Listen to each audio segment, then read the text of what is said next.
Welcome to Ravens Rundown by Chat Sports. Tyler Jones here. Thanks for joining us in life. There are only two things. You're either a winner or you are a loser.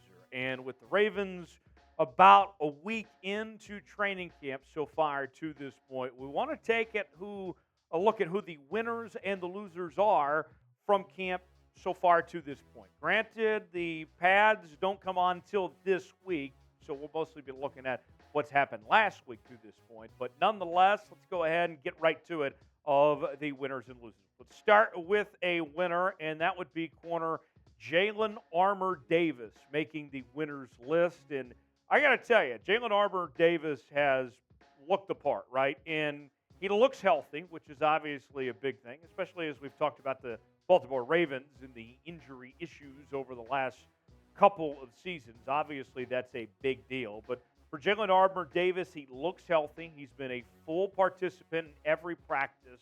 So obviously, that's a good thing. And when you look at the corner room, once you get past the top two corners, right, when it's after Marlon Humphrey and after Rock Ya-Sin, that next group, a lot of young guys trying to compete for playing time. And Jalyn Armour-Davis, what we've seen is that he's kind of taken the lead among the younger corners in pushing for a bigger role, that he's putting himself in position to earn that playing time already with what he's done so far to this point. So Jalyn Armour-Davis is a winner on our list. The first loser on our list is J.K. Dobbins. And to much surprise to no one, I think, that we have J.K. Dobbins making it on the loser list.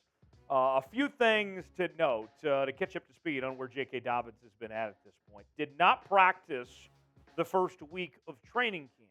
And we heard about the hamstring soreness, the contract issues, obviously, that's going on.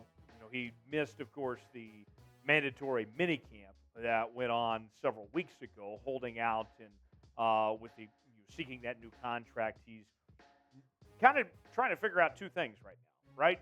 It's how healthy can J.K. Dobbins be, and will he get paid? And from the Ravens' standpoint, it's really two negatives for J.K. Dobbins here, right? One, when you talk about the contract issues, just the fact, like we've talked about many times on this channel, here's a guy who has not been available a whole lot over the last couple of years, hasn't had a 1,000-yard season, and yet is asking for money in a time when guys like Dalvin Cook and Josh Jacobs and now Jonathan Taylor and others are not getting paid. And the Ravens obviously have other options that they can go to the running back position that are better than J.K. Dobbins. And then the hamstring soreness. I understand things happen, but if it's legit or how serious it is, it's just another situation where the Ravens are saying, here we go again, right?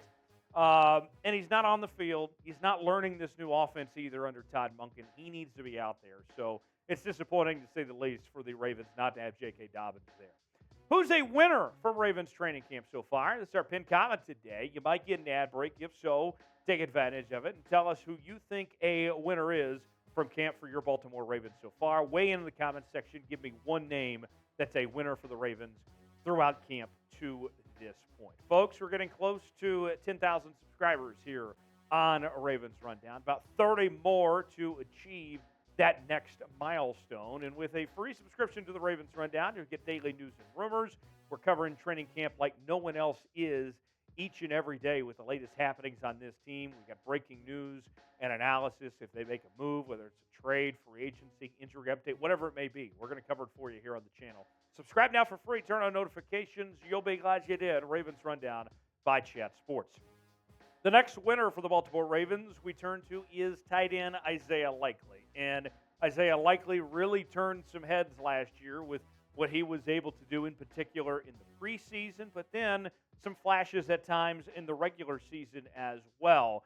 Second-year player out of Coastal Carolina. And in this first week of practices, he had comparable production to Mark Andrews. So that's putting yourself in some pretty elite company of sorts, pretty good company to be in. Showed some good hands, some good awareness, and he's also playing with more confidence as well. So that's good to see from Isaiah Likely on that front. A loser for the Baltimore Ravens, that's where we find offensive lineman Ben Cleveland making this losers list. Unfortunate for Ben Cleveland. I'll say this. He hasn't looked bad on the field necessarily, but think about this. This was supposed to be a golden opportunity for Ben Cleveland to establish himself on the starting offense, right? To get the chance to start in the interior of the offensive line here. But here he is with Simpson, who previously played for the Raiders, as well as the rookie Maul, M-A-L as we call him, Maul. Maul is, we'll talk more here in just a second, is kind of the leader in the clubhouse to win the starting job at that offensive guard spot, the rookie out of Oregon who they picked day 3. And so not only has Ben Cleveland finding himself not winning the competition that he was the favorite going into this offseason to win, but also falling behind Simpson as well. Things aren't going too great for Ben Cleveland. Now he's just hoping to make a roster spot when he had a chance to be a starter. It's not looking great for Ben Cleveland. He needs a bounce back. He needs to turn around and make a statement of some sorts as far as I'm concerned. Name a loser from Ravens training camp so far. We've given you a couple. There's obviously some others out there. Give us a loser that comes to mind and let us know in the comments section who you think a loser is from Ravens training camp to this point. Our final winner on today's list is Mr. Maul himself, M-A-L, the offensive guard, the rookie out of Oregon. And I got to tell you, with what he did to just even get the attention of John Harbaugh and company to get those first-team reps, I mean, you were going to end up on this list, right? To be a day 3 rookie and getting these reps is very, very rare. So obviously he's done something right to be in this spot. Granted, in the stadium practice that occurred on Sunday, he struggled there, but I'm not going to let that one practice where he struggled outshadow what he's done elsewhere. To impress the coaching staff, to be in this position, to be in the driver's seat, to earn a starting role, says a lot as far as I'm concerned. He's done a lot there on that front. The last loser on this list is Trayvon Mullen. Mullen, of course, the cousin of Lamar Jackson, and it's been an interesting couple of days for Trayvon Mullen. He failed to disclose a toe/foot injury upon signing. That forced Mullen to be cut. Then he was re-signed just several hours later. It's unclear if he'll be healthy enough to return to practice at full speed. And kind of like we talked about earlier, it's a critical time for these young corners to prove their worth of why they should get that playing time. And it's not looking great for Mullen if he's got this issue and if he's not out there. So not ideal on that front. So those are our winners and losers. Who has the most to prove the rest of the way through training camp? Chime in, give us a name that comes to mind in the comment section below. As always, you can subscribe to the Ravens Rundown as we're covering training camp. We have the latest each and every day on the channel. We'll see you next time. Thanks for joining us here on Ravens Rundown.